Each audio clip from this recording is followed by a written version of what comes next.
मज़हर अब्बास साहब, हम तो सोच रहे थे कि जी इलेक्शन का अभी तक अनाउंसमेंट नहीं हो रहा, लेकिन इलेक्शन का भी अनाउंसमेंट हो गया। आखिरकार आज टीम का अनाउंसमेंट भी हो गया। अब लोग ये सवाल कर रहे हैं कि भाई अगर इसी टीम को अनाउंस करना था, एक ही तब्दीली करनी थी, तो भाई पहले कर देते, इतना ड्रामा करने की क्या ज़रूरत थी।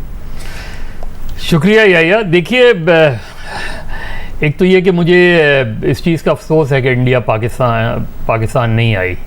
मेरा ख्याल है इंडिया पाकिस्तान की सीरीज़ अगर हो रही होती तो दोनों टीमों को बहुत फ़ायदा होता, इंटरनेशनली बहुत फ़ायदा होता। ये इससे हट के कि इंडिया में वर्ल्ड कप हो रहा है या फिर एशिया कप यहीं पाकिस्तान में होता, और उसके पॉलिटिकल रीजंस हैं टीमों के ना आने का और टीमों के ना जाने का। और हमने एक ऐसी टेंशन जिस क्रिकेट को, जिस खेल को इतने करोड़ों लोग देखते हों, आप देखें कि अगर क्रिकेट हो तो पाकिस्तान और इंडिया की सियासत तब्दील हो जाए, लोगों में टेंशन कम हो जाए इस हद तक।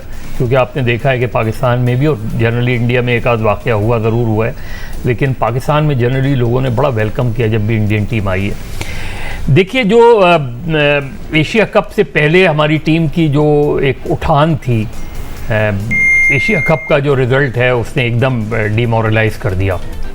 दुनिया की सबसे जो है अच्छी फास्ट बॉलिंग अटैक पाकिस्तान को कहा जा रहा था, और वो हमें एशिया कप में फिर एक आध मैच के अलावा हमें नज़र आया कि चीज़ें बहुत ख़राब हो गई हैं। और अनफॉर्चुनेटली वर्ल्ड कप से पहले जो हमारे की बॉलर्स थे उनकी इंजरी हो गई, जो बैकअप सपोर्ट थी चाहे वो हसनैन हो या एहसानुल्ला हो, उनकी इंजरी हो गई।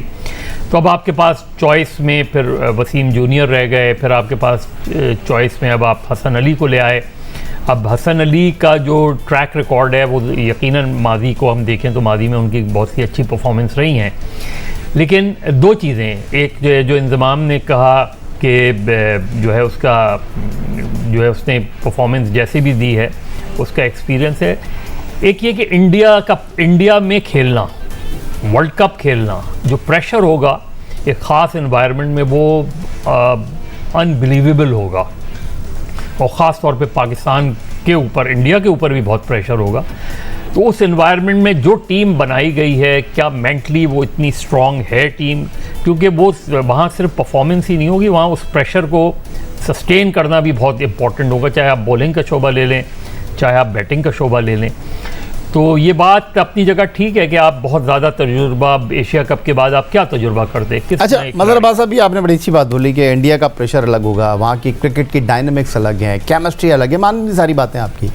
लेकिन जो लोग इस वक्त सवाल कर रहे हैं, क्योंकि वो कहते हैं कि नक्कारा ज़माने खल्क़ को नक्कारा खुदा जानो, तो लोग जो इस वक्त सवाल कर रहे हैं, क्योंकि आप अवाम की बात करते हैं, क्योंकि आप जब तज़िया पेश करते हैं तो आप पलड़े को बैलेंस करने की कोशिश करते हैं। मैं आपसे ये जानना चाहता हूँ, लोग ये कह रहे हैं भाई अगर यही टीम आपने अनाउंस करनी थी, टीम में तब्दीली नहीं करनी थी, तो इतनी ताख़ीर की क्या वजह थी? तो कल हमारे साथ सिकंदर बख्श साहब थे, वो कह रहे थे कि जी बाहर के भी बड़े प्रेशर होते हैं, वर्ल्ड कप में बहुत सारे इन होते हैं, बहुत सारे आउट हो जाते हैं, क्या ये वजह थी या कुछ रस्साकशी थी आपके ख्याल?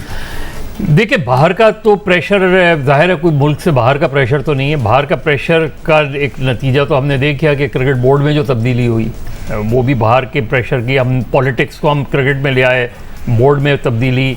मैं तो ज़ाती तौर पे इस चीज़ का कायल हूँ कि अगर आपने रमीज़ राजा को बनाया तो उनको अपना टेन्योर कंप्लीट करने दें, नजम सेठी को बनाया उनको अपना टेन्योर। और आइडियली जो है पिछले एक दो हफ्ते पहले हफीज़ से बात हो रही थी, तो और हफीज़ को सुना भी था, तो वो भी यही अप्रोच है ना कि जो इमरान खान साहब जब आए थे तो बहुत से लोगों को तवक्को थी कि वो और किसी शोबे में नहीं, कम से कम क्रिकेट स्ट्रक्चर को बहुत बेहतर कर देंगे। सर लेकिन वही अपने दौर में 2 चेयरमैन तब्दील करके चले, वही कह रहा हूँ ना कि, और वो तो खुद ये कहते थे, उनका अगर आप देख लें कॉन्स्टेंटली उनकी पोजीशन क्या थी कि हमें ऑस्ट्रेलिया को फॉलो करना चाहिए और हमें उन क्रिकेटिंग वर्ल्ड को फॉलो करना चाहिए जहां पेट्रन इन चीफ जो है वो प्राइम मिनिस्टर या प्रेसिडेंट नहीं होता, लेकिन वो रहे उसमें। तो इसलिए एक डिसअपॉइंटमेंट था। लेकिन अब जाहिर है अगेन हमने या आप देखें साउथ अफ्रीका की लोग अक्सर मिसाल देते हैं कि किस वक्त हैंसी क्रोनिया को कप्तान बनाया गया था, उससे बहुत सीनियर लोग उस वक्त मौजूद थे, लेकिन उन्होंने एक फ़ैसला कर लिया, उन्होंने पिक कर लिया, एक आदमी को पिक कर लिया कि इसको ही कप्तान है वो सीरीज़ जीते हारे, लेकिन उसमें जिस तरह सुनील गावस्कर ने अक्सर ये कहा है कि फॉर्म जो होती है वो टेम्प्रेरी होती है, क्लास परमानेंट होती है। अगर किसी क्रिकेटर की क्लास है तो उसकी फॉर्म पे ना जाएं, बीच में अगर होता है वो है। लेकिन अगर फ़खर ज़मान को लेंगे, बहुत अच्छा बहुत बड़ा प्लेयर है, और ये बात भी ठीक है कि बड़े मैच का प्लेयर है, लेकिन बड़े मैच का प्लेयर अगर मुसलसल फेल हो रहा हो तो एक प्रॉब्लम तो है आपकी। अगर वो वर्ल्ड कप में भी फेल हो गया, फिर आप क्या जवाब देंगे? इसके मुकाबले में क्या वो बेहतर नहीं है जो कॉन्स्टेंटली परफॉर्म करता आ रहा है? उसमें उसको आप चांस नहीं दे सकते। एक आदमी है, बड़ा प्लेयर है, नहीं परफॉर्म कर रहा है। एशिया कप भी तो बड़ा टूर्नामेंट था ना, उसमें नहीं परफॉर्म किया ना फ़खर ने।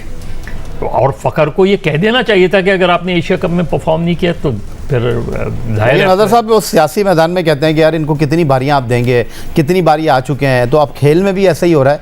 लेकिन जब बाबर आजम रिव्यू कमेटी के सामने गए, मिकी आर्थर रिव्यू कमेटी के सामने आए, ब्रैडबर्न रिव्यू कमेटी के सामने आए, उन सब ने इस बात को तस्लीम किया कि परफॉर्म नहीं हो रहा। उन सब ने इस बात को तस्लीम किया कि जो हमारी प्लानिंग थी वो फेल हो गई है। लेकिन न किसी के पास इस सवाल का जवाब था कि प्लानिंग नेक्स्ट क्या होगी वर्ल्ड कप के लिए, ना उनके पास ये जवाब था कि ये जो खिलाड़ी परफॉर्म नहीं कर सके इनकी जगह कौन से खिलाड़ी आने चाहिए। देखिए, वनडे में या वनडे टेस्ट और T20 से बहुत मुख्तलिफ है। वनडे में आपको जो बैलेंस है वो ये कि ना आप एकदम जो है वो पावर प्ले की तरह आपने 15 ओवर में 20 ओवर में आपने लंबा स्कोर कर लिया विकेट। और हमारी एक रही है, ये वीकनेस रही है हमारी उसमें। बाबर आजम बहुत बड़ा प्लेयर है, लेकिन क्या बहुत बड़ा कप्तान भी है बाबर आजम? आप उसकी क्या उतना एग्रेसिव कैप्टन हमें नज़र आता है? मुझे हो सकता है मैं गलत हूँ, लेकिन मुझे वो उसके अंदर वो एग्रेशन नज़र नहीं आता बाबर आजम के अंदर, जो एग्रेशन चाहिए होता है बात सिचुएशंस में। और आपकी बॉडी लैंग्वेज बहुत चीज़ बता देती है। जब आप देख रहे होते हैं टीम डाउन हो रही है तो आपने टीम का मोराल किस तरह हाई करना है वो करना है। मैं कोई बिल्कुल फाइनल वो नहीं करा, लेकिन मुझे उसके शाहीन आफरीदी को एक मुख्तसर पीरियड के लिए कैप्टनसी दी गई थी, उसमें और कुछ नहीं वो करता था, लेकिन वो फील्डर्स के पास जाके बॉलर्स के पास जाके उस तरीके से शायद हो सकता है कि उसके अंदर वो कैप्टनसी की वो नहीं हो,